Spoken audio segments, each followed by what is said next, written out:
আসসালামু আলাইকুম রহমতুল্লাহি ওবরকাতুহু। সম্মানিত দর্শক, আজকের যে দিনটিতে বা যে সময়টিতে এই ভিডিওটি করছি, একজন কন্টেন্ট ক্রিয়েটর হিসেবে বা ইউটিউবে আপনাদের জন্য যে ভিডিও তৈরি করি, সেই হিসেবে আজকের এই সময়টি একটি যুগ সন্ধিক্ষণ। তারিখটা হলো 2025 সনের নভেম্বর মাসের 17 তারিখ এবং সময়টা হলো দুপুর 11:15।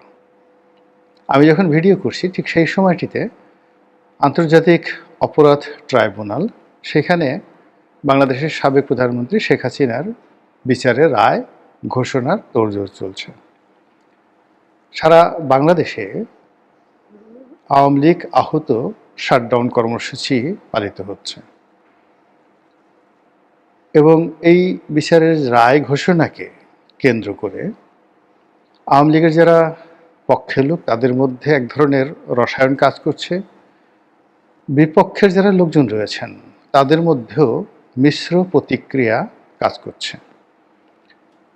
আসলে ঘটনাটা কি ঠিক হচ্ছে, বা এটার প্রতিক্রিয়া কি হতে পারে, বা পরিস্থিতি শেষ অবধি সামাল দেয়া যাবে কি যাবে না, এরকম দ্বিধাদ্বন্দ্ব মধ্যে আমরা সামাজিক মাধ্যমে যে দৃশ্যগুলো দেখতে পাচ্ছি, সে দৃশ্যগুলো হলো বাংলাদেশের সামরিক বাহিনী, পুলিশ বাহিনী, বিজিবি, অন্যান্য যে সকল আইনশৃঙ্খলা রক্ষাকারী বাহিনী রয়েছেন, তারা তাদের সর্বোচ্চ সতর্কতা নিয়ে এই আইসিটি কোর্টটি সম্পূর্ণ ঘিরে রেখেছেন এবং আপনার অবস্থা দৃশ্যে মনে হবে যেন একটা যুদ্ধ চলছে, ভীষণ রকম একটা যুদ্ধ চলছে।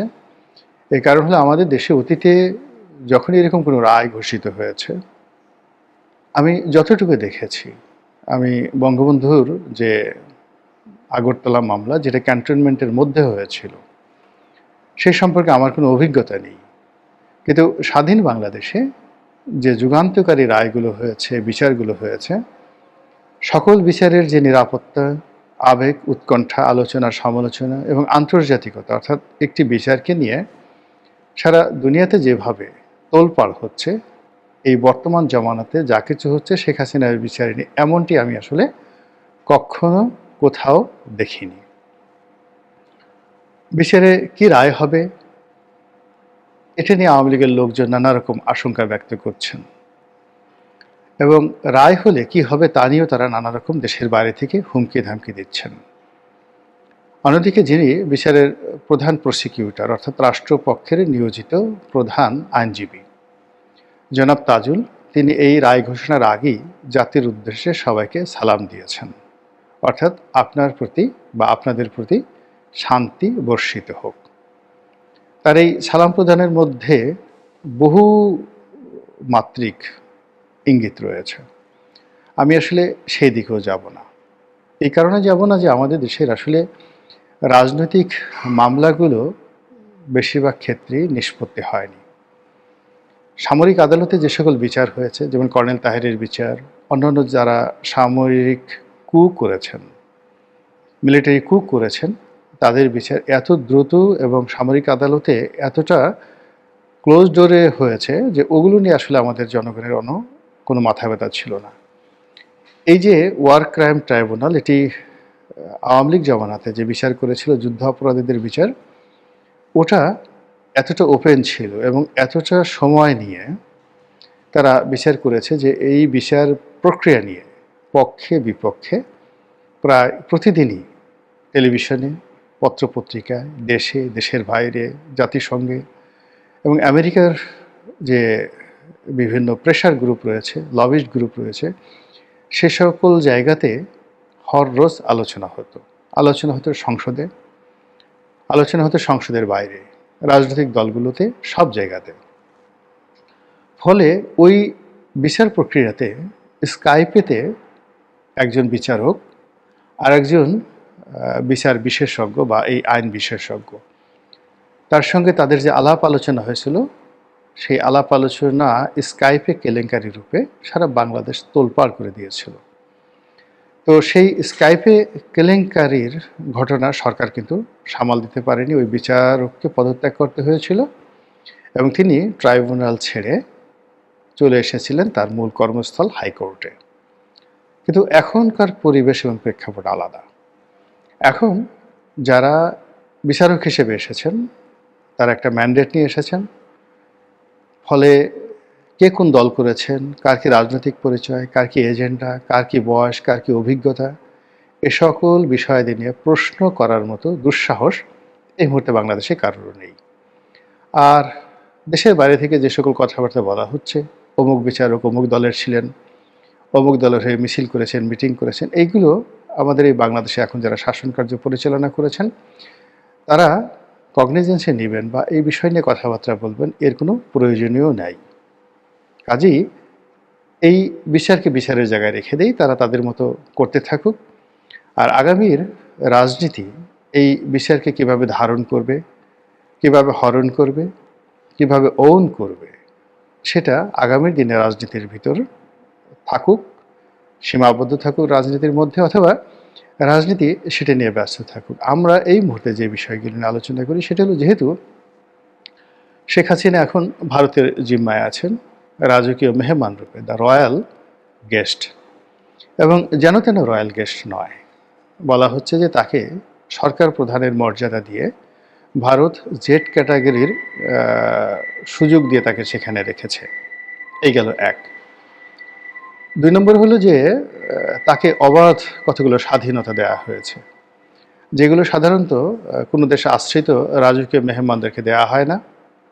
সেই স্বাধীনতা হলো তিনি ইচ্ছামতো বিদেশি সংবাদ মাধ্যমের সঙ্গে কথাবার্তা বলতে পারছেন, সাক্ষাৎকার দিতে পারছেন, তার দলীয় নেতাকর্মী যারা আছেন তারা অবাধে তার সঙ্গে দেখা সাক্ষাৎ করতে পারছেন। অর্থাৎ তিনি মানে দিল্লিতে বসে বাংলাদেশে যা কিছু করতেন তার সাথে আরও বেশি করে তার যে রাজনৈতিক কর্মকাণ্ড ইন এ ওয়াইডার রেঞ্জ করতে পারছেন। আর যেটা ইমপ্লাইড, যেটা বর্ণনা করা মানে আমরা করছি না, বা কিন্তু আমরা বুঝতে পারছি, it can better imagine than describe, সেটি হলো তিনি ওখানে বসে যে সেক্রেটারিয়েট চালাচ্ছেন, সচিবালয় চালাচ্ছেন, তার সচিবালয়, আর সেই সচিবালয়ে তাকে যারা দাপ্তরিক মানে সাচিবিক সহায়তা দিচ্ছেন তারা বাংলাদেশে আওয়ামী লীগের নেতাকর্মী নন। এরা পৃথিবীর প্রেক্ষাপটের সবচেয়ে ঝানু, দক্ষ, অভিজ্ঞ যারা লোকজন, যারা পলিটিক্যাল কনসালটেন্সি করেন এবং ক্রাইসিস ম্যানেজমেন্টে যারা দুনিয়া জোড়া এক্সপার্ট। আপনি জানেন যে এই সমস্ত লোকজন ভাড়ায় পাওয়া যায়।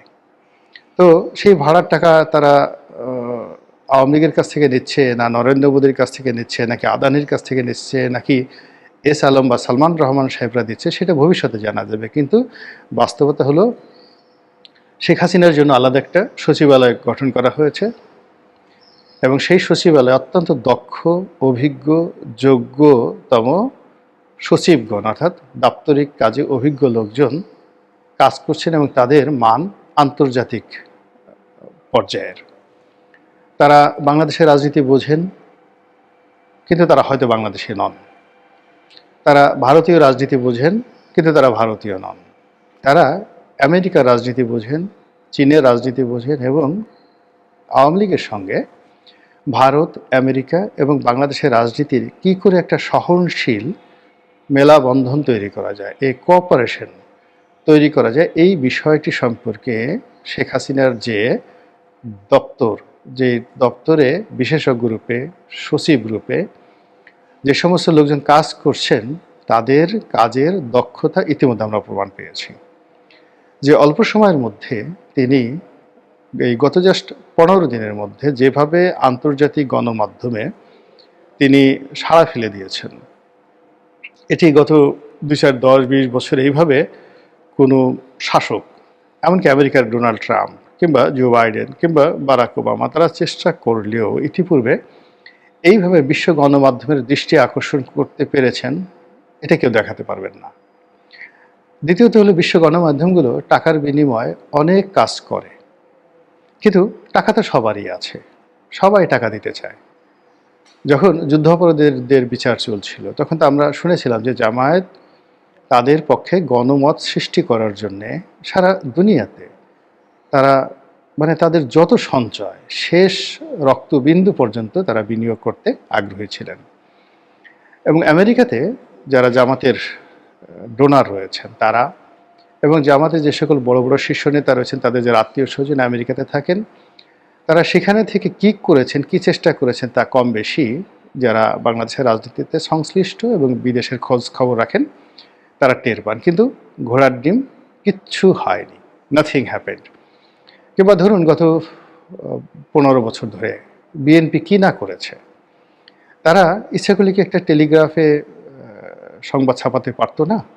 ইন্ডিপেন্ডেন্ট থেকে তারেক রহমান সাহেবের একটা এরকম ইমেইলে তারেক রহমান সাহেব একটা সাক্ষাৎকার দিতে পারতেন না? কিংবা তার যারা এক্সপার্ট, তারা এক্সপার্ট মিশন নিয়ে তিনি জাপান, আমেরিকা, সৌদি আরব, চীন, পাকিস্তান, তার যে সকল বন্ধু রাষ্ট্র রয়েছে, সংযুক্ত আরব আমিরাত, যাদের সঙ্গে বেগম খালেদা জিয়া এবং তার পিতার একটা ভালো সম্পর্ক ছিল, ঠিক সেই জায়গাতে তিনি নক করতে পারতেন। তো সেই জায়গাগুলো তিনি করেননি অথবা তিনি করতে পারেননি। ফলে কি হলো, বিএনপি কিন্তু সেই বিএনপি জায়গাতে রয়ে গেছে। কিন্তু হয়রাস গত 14 মাসে আপনি যদি আওয়ামী লীগের বিবর্তন দেখেন, সেই বিবর্তনে যখন তারা ক্ষমতাচ্যুত হয়ে চলে গেল তখন জনাব সজীব ওয়াজেদ জয় ছিলেন পৃথিবীর সবচেয়ে নিন্দিত একজন ব্যক্তি। অন্তত বাংলাদেশে যারা জনগণ তারা সেটাই মনে করতেন। এখন সেই মানুষটি 14 মাসের মাথায় কেন আমেরিকার শীর্ষস্থানীয় পত্রিকার দৃষ্টি আকর্ষণ করছেন, তার সাক্ষাৎকার কেন ছাপা হচ্ছে, তার বক্তব্য কেন গুরুত্ব সহকারে ছাপা হচ্ছে এবং তিনি যা বলছেন তা কেন বিশ্ব মিডিয়াতে আসছে।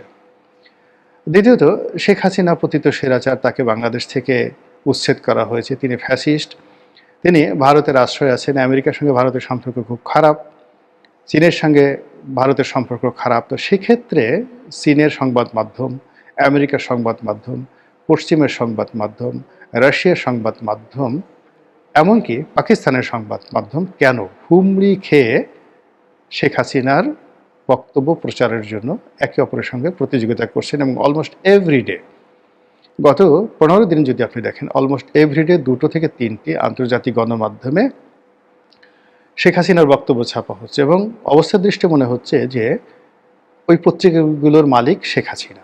তিনি যেভাবে চাচ্ছেন সেইভাবে ছাপা হচ্ছে, তিনি যে কথাগুলো বলছেন সেইভাবেই সেগুলো প্রকাশিত হচ্ছে এবং তিনি যখন চাচ্ছেন, যেই মুহূর্তে চাচ্ছেন, ঠিক সেই মুহূর্তে এই সংবাদগুলো ছাপা হচ্ছে। এইরকম নজিরবিহীন ঘটনা আমি কখনো দেখিনি। বিশেষ করে 2টো গণমাধ্যম, একটা হলো আল জাজিরা। আল জাজিরা নীতিগতভাবে শেখ হাসিনার বিরুদ্ধে ছিল বহুদিন। আপনারা জানেন যে প্রাইম মিনিস্টার্স ম্যান নামক একটি সেই বিখ্যাত ডকুমেন্টারি তারা তৈরি করেছিল। আরেকটি হলো তাদের একজন ভূমিমন্ত্রী ছিলেন জাভেদ, তার বিদেশে যে শত শত বাড়ি আছে, হাজার হাজার কোটি টাকার সম্পদ আছে, এগুলো নিয়েও তারা একটা ডকুমেন্টারি তৈরি করেছিল যা কিনা আওয়ামী লীগ রেজিমকে মারাত্মক প্রশ্নের মুখে ফেলেছিল দুনিয়াব্যাপী। তো কাজী আল জাজিরার সঙ্গে তাদের যে সম্পর্ক, এটি অহিনকুল দাকুমরার সম্পর্ক, এটা স্বাভাবিক। অন্যদিকে বিবিসি বাংলার সঙ্গে তার সম্পর্ক ভালো থাকলেও বিবিসি ইন্ডিয়া, আনন্দবাজার পত্রিকা এবং বিবিসি ইংল্যান্ড, এই 3টি প্রতিষ্ঠানের সঙ্গে শেখ হাসিনার সম্পর্ক ভালো ছিল না। তো সেই বিবিসির মতো প্রতিষ্ঠান যারা এতটা নাকুচু যে ডোনাল্ড ট্রাম্পকে তারা পাত্তা দেয় না, এবং ডোনাল্ড ট্রাম্পের বিরুদ্ধে তারা এত নিকৃষ্ট রিপোর্ট করেছে, সেই রিপোর্টের মান এতটা নিম্ন পর্যায়ে চলে গেছে যে বিবিসির ইন্টারনাল টিম নিজেরা তারা এই যে ট্রাম্পের বিরুদ্ধে যে প্রতিবেদন ছাপা হয়েছে সেটা তারা মূল্যায়ন করে দেখেছে এটা মিথ্যা। এবং এই কারণে সংশ্লিষ্ট কর্তা ব্যক্তি, বিবিসির যিনি প্রধান ব্যক্তি, তাকে পদত্যাগ করতে হয়েছে।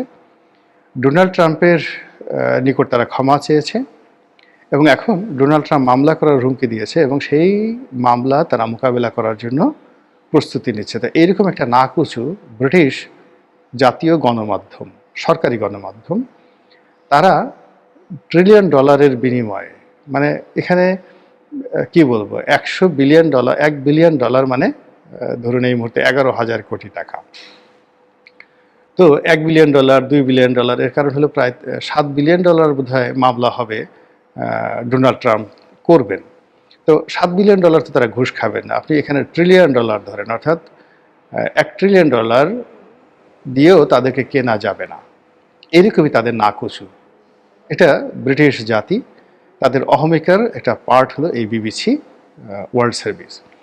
তো সেই বিবিসি ওয়ার্ল্ড সার্ভিসকে যে টাকা দিয়ে কেনা যায়নি এবং এটিকে যে ঘুষ দিয়ে দমন করা যায়নি, বা নরেন্দ্র মোদীর শক্তি সামর্থ্য নেই, এর কারণ হলো যদি তার সামর্থ্য থাকতো তাহলে তো নরেন্দ্র মোদীর সাক্ষাৎকারই এভাবে ছাপা হতো। এর কারণ হলো তিনিও তো কম বিপদে নেই, তার মারাত্মক পলিটিক্যাল প্রবলেম রয়েছে। তো সেই সকল প্রবলেমগুলো তিনি ওভারকাম করে যেভাবে টিকে আছেন, কিন্তু তিনি গণমাধ্যমের সহযোগিতা পাচ্ছেন না। তো সেখানে শেখ হাসিনা সহযোগিতা পাচ্ছেন। ইট মিনস যে শেখ হাসিনা তার নিজের যোগ্যতা বলে এই কাজগুলো করাচ্ছেন তার টিমের মাধ্যমে, অথবা বিশ্ব গণমাধ্যম যে কোনো কারণে হোক না কেন বাংলাদেশ এবং শেখ হাসিনাকে একে অপরের পরিপূরক, অপরিহার্য মনে করেছে।